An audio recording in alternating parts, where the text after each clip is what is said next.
जय हिंद दोस्तों। तो देखो अभी हम लोग बात करने वाले हैं रेलवे में जो दोस्तों आरआरबी की ओर से आप लोग जो भी बहन है जिन्होंने टीचर फील्ड चुना है दोस्तों, आप लोग के लिए गोल्डन अपॉर्चुनिटी होने वाली है। जो भी बहन है, जो भी भाई हैं, अपने दोस्त यार जो भी होंगे बता देना उन्हें कि रेलवे की ओर से फॉर्म निकली हुई है। जो प्राइवेट स्कूल में खट रहे हो, आप लोग को गवर्नमेंट मौका दे रही है, तो आपको इसका लाभ जरूर उठाना चाहिए। ठीक है, चलिए दोस्तों जानेंगे इस वीडियो में कि कौन कौन से एस्पिरेंट इस फॉर्म को फिल कर सकते हैं। जैसे यहाँ पे आप देखोगे पीजीटी टीचर के ऊपर फॉर्म निकली हुई है, मेल फीमेल दोनों के लिए।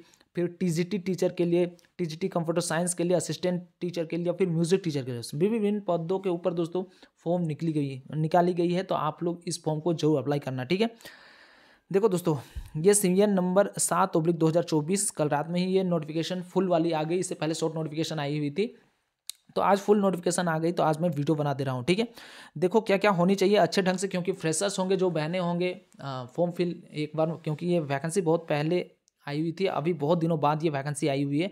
तो आप लोग एक बार में ही अच्छे ढंग से फॉर्म फिल करना, समझ के चलो सारी चीज़ों को। ठीक है, कल ये प्रकाशन हो गई।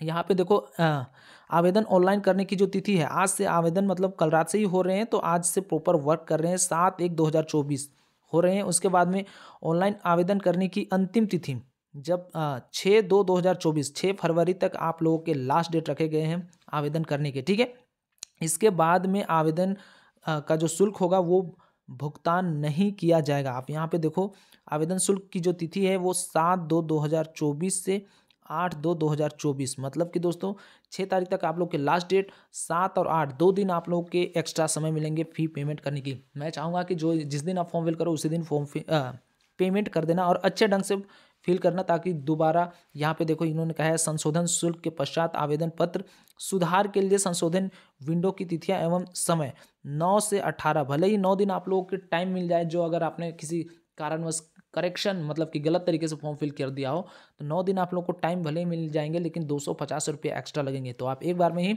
अच्छे ढंग से फॉर्म फिल करना। ठीक है, उसके बाद में यहाँ पे देखो दोस्तों कि किसी भी तरीके से कोई दिक्कत होती है तो 2 हेल्पलाइन नंबर भी इन्होंने बना रखा है, आप उस पर पूछ सकते हो।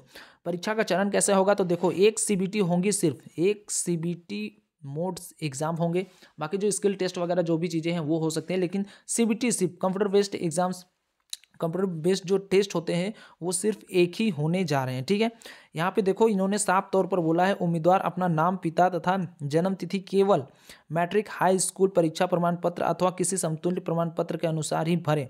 जो मैट्रिक और जो इंटर में है, जो ग्रेजुएशन में है, उसी को आप भरोगे। ऐसा नहीं कि आपके आधार कार्ड में जो मिस वाली चीज़ें हैं वो आप डाल दो तो फॉर्म रिजेक्ट हो जाएंगे। फॉर्म रिजेक्ट हो जाने के बाद में आप रोते रहना, इतनी मुश्किल से फॉर्म फिल आई हुई है। ठीक है, यहाँ पे देखो दोस्तों मेडिकल स्टैंडर्ड इन्होंने बताया बहुत ही लो लेवल के मेडिकल स्टैंडर्ड है, B1 C1 C2। C2 सबसे लो लेवल की मेडिकल स्टैंडर्ड होते हैं। यहाँ पे ये पूरी नोटिफिकेशन मैं टेलीग्राम चैनल पर डाल दूंगा कि किस किस पोस्ट के लिए C2 मेडिकल है, किस किस पोस्ट के लिए B1 मेडिकल है, किस किस पोस्ट के लिए C1 मेडिकल है। ठीक है, तो ये मेडिकल स्टैंडर्ड देख लेना। मतलब चश्मा वगैरह आप लोग पहनते हो, कोई दिक्कत वाली बात नहीं है, सीधी बात में समझो। ठीक है, यहाँ पे देखो एज की बात कर ली जाए, देखो 18 से 33 साल, बहुत सारे अलग अलग पदों पे और एज में छूट भी मिल जाएगी। ठीक है, एज में छूट भी मिल जाएगी। 18 से 35 साल कहीं पे रखे गए हैं, किसी पोस्ट के लिए 18 से 36 साल भी रखे गए हैं, 18 से 48 साल भी रखे गए हैं। कोविड महामारी के चलते दोस्तों 3 साल की छूट भी शामिल इसमें दी गई है। ठीक है, यहाँ पे बात करें देखो एज में इन्होंने बताया है कि जो जनरल, ओबीसी और ईडब्ल्यूएस वाले जो भाई बहन होंगे उन्हें एज में 3 साल, जनरल सॉरी ओबीसी ईडब्ल्यूएस वाले जो भाई बहन होंगे उन्हें 3 साल, और जो ST SC जो भाई बहन होंगे उन्हें 5 साल की रिलैक्सेशन एज में मिल जाएंगे। ठीक है, यहाँ पे देखो परीक्षा का जो शुल्क होगा, यहाँ पे एक बार को समझ लो 500 रुपये रखे गए हैं जनरल के लिए, ओबीसी के लिए, ईडब्ल्यूएस के लिए 500, और बाकी जो अन्य जो रहेंगे उनके लिए 250 रुपये चार्ज लेंगे। यहाँ पे एक चीज़ नोटिस यहाँ पे करो, केवल वही उम्मीदवार जो पहले चरण में CVT कंप्यूटर आधारित परीक्षा में उपस्थित होंगे उन्हीं के परीक्षा शुल्क वापसी की जाएगी। ऐसा नहीं कि आप फॉर्म फिल कर लिए और एग्ज़ाम देने चले गए और आप फॉर्म फिल कर लिया और एग्ज़ाम देने गए ही ना हो, तो उस केस में आप लोग की फ़ी वापसी नहीं होगी। रेलवे पता है फॉर्म फिल कराती है तो वापस भी कर देती है। जिन्होंने CVT एग्ज़ाम दिया है, फिर चाहे वो पास करके सिलेक्शन ले गए हो या फिर नहीं सिलेक्शन लिए हो, सबके फ़ी वापस होते हैं। भले थोड़े लेट में होते हैं लेकिन होते ज़रूर हैं। ठीक है, आरक्षण में छूट के लिए इन्होंने कुछ कुछ चीज़ें बताई है, वो आप देख लेना ठीक है। जो एस्पिरेंट यहाँ पे देखो साफ तौर पर ये वाले कॉलम्स जो आरक्षण में छूट लेना चाहते हैं, जैसे ओबीसी वाले जो कैटेगरी होंगी ना, जो छूट चाहते हैं, आपको सेंट्रल से ओबीसी बनी होनी चाहिए, तभी आपको इसका रिलैक्सेशन मिलेगा। सिंपल शब्दों में समझो, ठीक है। यहाँ पे एग्जाम्स कैसे होंगे, यहाँ पे देखो कनिष्ठ अनुवादिक हिंदी पदों को छोड़कर बाकी सभी पदों के खंडवार प्रश्नों की संख्या और अंकों को विस्तृत श्रेणी नीचे दिया गया है। केवल हिंदी वालों को छोड़कर ये व्यावसायिक योग्यता की जो परीक्षा होगी वो 50 मार्क्स के होंगे। सामान्य जागरूकता होगी जो 15 मार्क्स के होंगे। सामान्य बुद्धि और तर्क शक्ति रीजनिंग 15 मार्क्स के होंगे। मैथ्स आपकी आएगी 10 मार्क्स के। सामान्य विज्ञान 10 मार्क्स से। टोटल 100 क्वेश्चन होंगे, एक एक नंबर के क्वेश्चन होंगे, ठीक है। 1/3 यहाँ पे देखो अंकन होगा, प्रत्येक गलत उत्तर के लिए 1/3 मार्क्स अंकित काटी जाएगी। मतलब 3 क्वेश्चन में आप एक गलत करते हो तो 1 मार्क्स आप लोग के काट दिए जाएंगे। ये सारी चीज़ें हैं, इतना ही सिलेबस है। सिलेबस के ऊपर भी है, लेकिन सिलेबस किस तरीके से डिफाइन किया है वो टेलीग्राम चैनल पर डाल देना, क्योंकि पीडीएफ लंबी है थोड़ी सी, इसलिए, ठीक है। आगे इन्होंने कहा है दोस्तों, देखो यहाँ पे सिलेबस आपको मैथ्स में क्या क्या पूछे जाएंगे। अंक प्रणाली, दशमलव, अंश, लघुत्तम, समापवर्तन। हालांकि 10 मार्क्स के हैं। जो एस्पिरेंट अगर चाहते हो कि इससे अगर मैथ्स जिनकी वीक है, आप इन सारी चीज़ों में ध्यान दे देना। मैथ्स को छोड़ के जो एक आध मैथ्स आ जाए तो आप लोग उसके ऊपर ध्यान दे सकते हो, ठीक है।